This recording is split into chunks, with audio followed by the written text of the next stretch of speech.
The poem I'm going to be reading is It is a Beauteous Evening, Calm and Free by William Wordsworth. So I'll start out by reading it. It is a beauteous evening, calm and free. The holy time is quiet as a nun, breathless with adoration.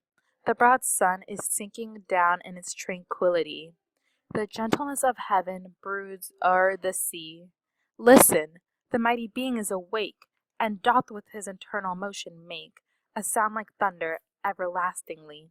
Dear child, dear girl, that walkest with me here, if thou appear untouched by solemn thought, thy nature is not therefore less divine. Thou liest in Abraham's bosom all the year, and worshippest at the temple's inner shrine, God being with thee when we know it not.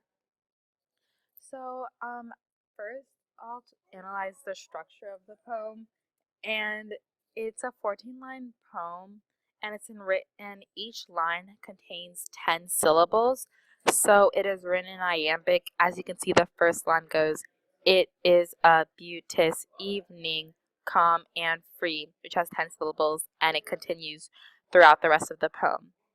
And the rhyme scheme is A B B A C C A D E F D F E, and it's a different version of a Petrarchan sonnet.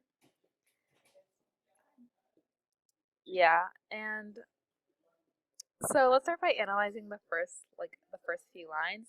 So it goes, "It is a beauteous evening, calm and free." That's pretty simple. You can tell that he's describing like his surroundings, how it's beautiful and it's calm and like relaxed and free.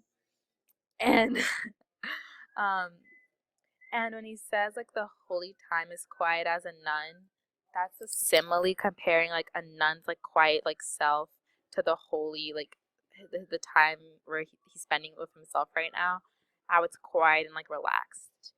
And when he says the broad sun is sinking down its tranquility, it's personification giving spirit to the sun on how it shines down on like the sea, or like the sunset shines so like calmly in a state of being tranquil. And when he says the gentleness of heaven broods o'er the sea, it's also personification giving the heaven of personality of being gentle. And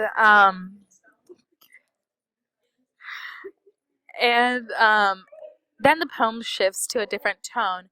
It goes at line 6, it goes, "Listen, the mighty being is awake," describing the ocean as the mighty being, and how it's very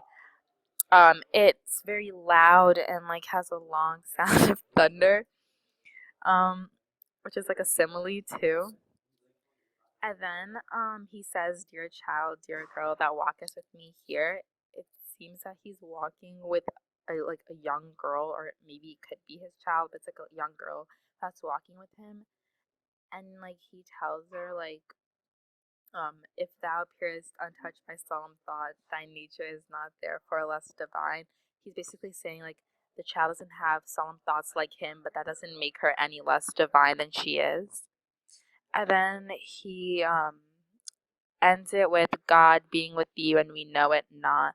Like God is always with the little girl, even when she does not or they not know it. So a quick summary of the poem is that the poet seems to be watching over the sun as it sets itself over the sea. He describes the setting as beautiful and calm, quiet as a nun, but uses its beauty to tie to religious tenses by again referring to the nun and the gentleness of heaven. The poet then appears to be with a young girl, then proceeds to tell her that even though she isn't affected by solemn ideas he has when he comes face to face with nature, she is like not any less divine. And the tone of the poem, I would say, is passionate and appreciative because he's only analyzing like the beauty that surrounds him, and like um the beauty around him and like the setting, and then and also like the tranquility and the gentleness of the sea. But then it gets juxtaposed by the child of nature and how divine and holy as God runs through nature. So then he gets very excited when he talks about the ocean, like around line 6, like and like where he goes to Dear Child, like he gets very excited and trying to convince the little girl of what he understands. And tries to convince the little girl of what he understands about the nature.